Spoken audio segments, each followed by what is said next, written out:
Welcome, and thank you for joining for another whiskey review. Today, we're going to take a look at the Jameson 18-year-old Bow Street cask strength. Dustin, what an impressive box for this Irish whiskey, my friend. Absolutely. I mean, you got the copper. I mean, it's heavy, too. Ooh. Like, you guys, it's shockingly heavy. I mean, it's got some, weight.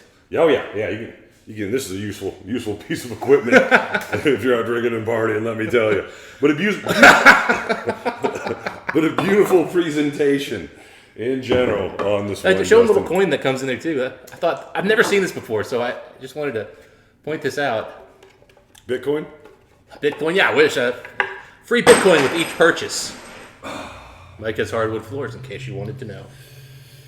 Yeah, so this is kind of on the back here, kind of goes in the back of the wooden cask. Yeah. And I tell you what, this is like engraved wood in here, kind of like the Macallan 21 Fine Oak box. Yeah, it's interesting stuff. Yeah, nice boxes. Really nice boxes for that. So, yeah. That was a little boring, I feel like. But yeah, so this one I know I mentioned was cask strength. It comes in at 56.1%, 18 years old. Again, 18 years old.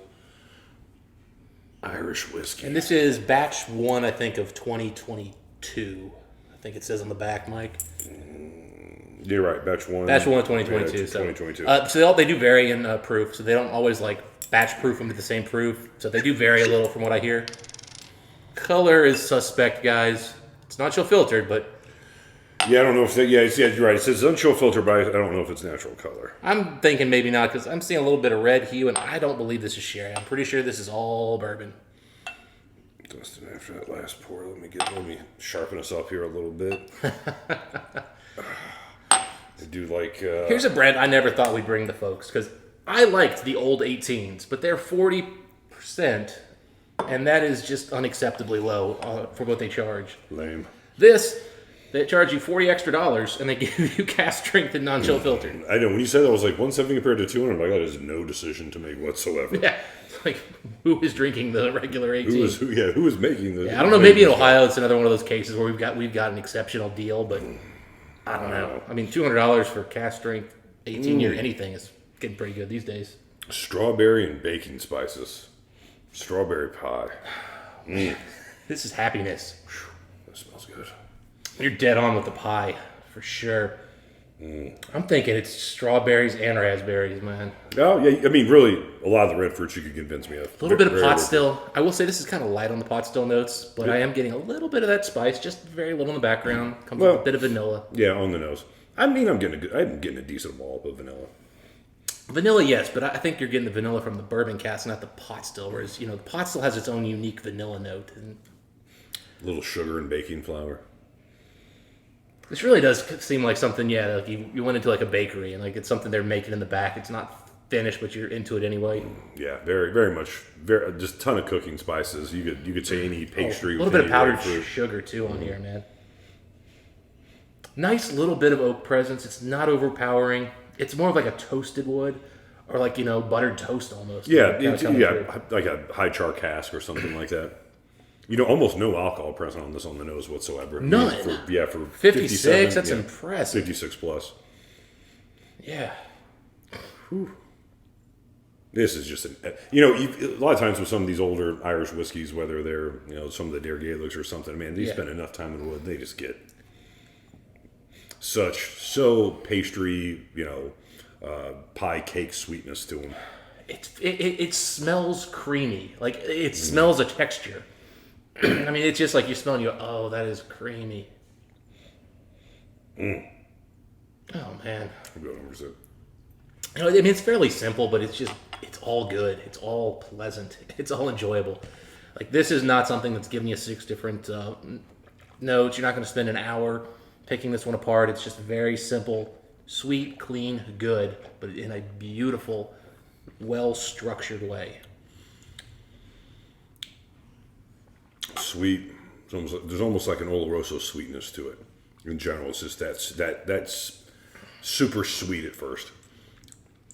Then it rolls into the red fruits fairly seamlessly. Nice little chewy oak. A twinge of, I would say, I'll call it a medium metallic. Not really metallic, but sort of that meaty pot still, almost like Craig Alki-esque-ish meatiness to it. Wouldn't be hams. I like the ham note, actually. Yeah. I mean, the meaty note in something that's non-Islay is a little harder to actually explain, but... Yeah, it has the finish has that little bit of... No, creamy lemon. Like that, the finish, like you kind of noted there, has that little bit of metallic and has a little bit of like that ham note. It's interesting. It's kind of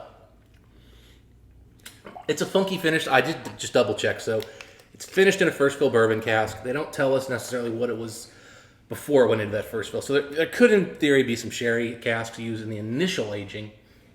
I don't know. It came off awfully sweet initially. Yeah, well, I mean, it is pretty Irish sweet.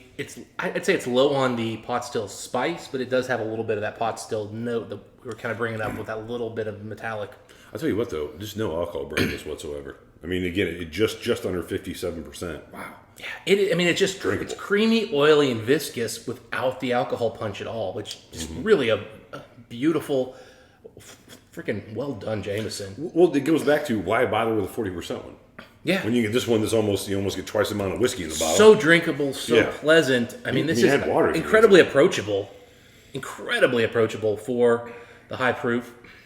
Like I would, we get into like our whiskey world, and the guys watching this are probably, you two are, a whiskey connoisseur who drinks a lot of cask strength whiskey.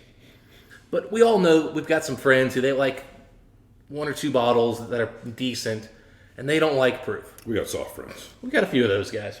This is one I wouldn't be scared to give one of those guys neat and say, if you need water, go for it. But I'm telling you, this is pretty good. My dad's not a big high proof guy.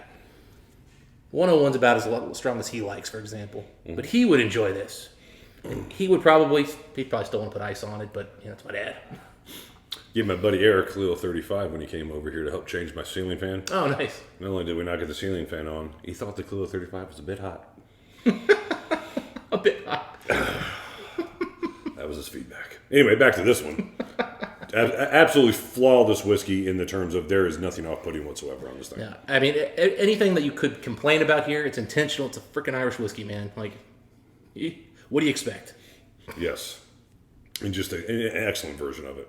This is probably the most approachable, go-to, crushable Irish whiskey we've ever brought you guys. I don't know if it's the best, but in terms of like just, I can go right to this. It's easy to drink. It's beautiful, pleasant. I show up at any campfire with this bottle, and it's going over well with everybody.